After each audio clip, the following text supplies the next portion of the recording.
Hi guys! Panibagong araw at panibagong vlog na naman tayo! Woo! Pasensya na nga pala kayo sa gamit namin chopping board mga guys at talagang nasira yan ng tuluyan. Oh!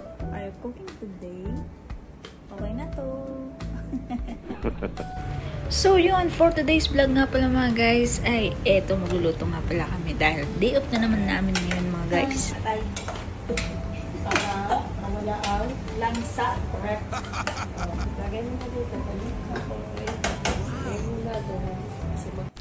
After nga palang mapakuluan namin yung atay, ay sinalin na muna namin sa lagayan. And then, isusunod na lang namin igisa yung patatas, hotdog, at carrots. First na sinutay natin mga guys ay etong sibuyas. Eto na nga guys at minekos-mekos ko na muna ang sibuyas.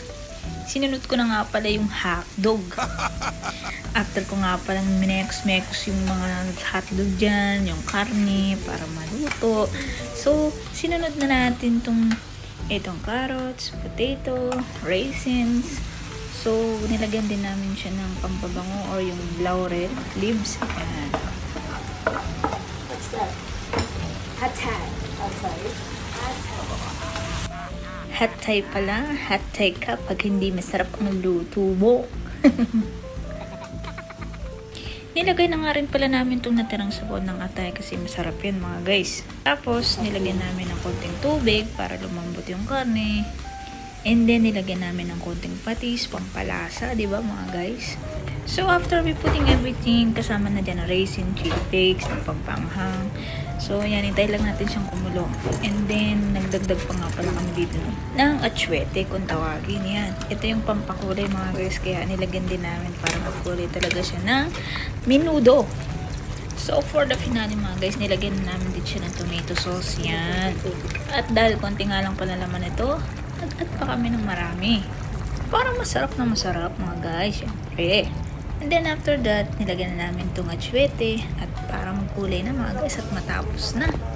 So baka sawa na kayo mga guys. Tara at samahan nyo akong tikman kung tama na ba yung lasa.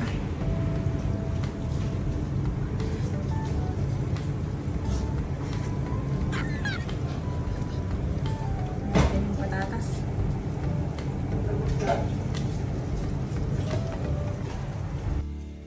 So, hintayin lang natin siya mag-tick mga guys and lumambot talaga ng husto para maganda yung pagkain natin, di ba? Kulay na mga pot. Menudo. Ay.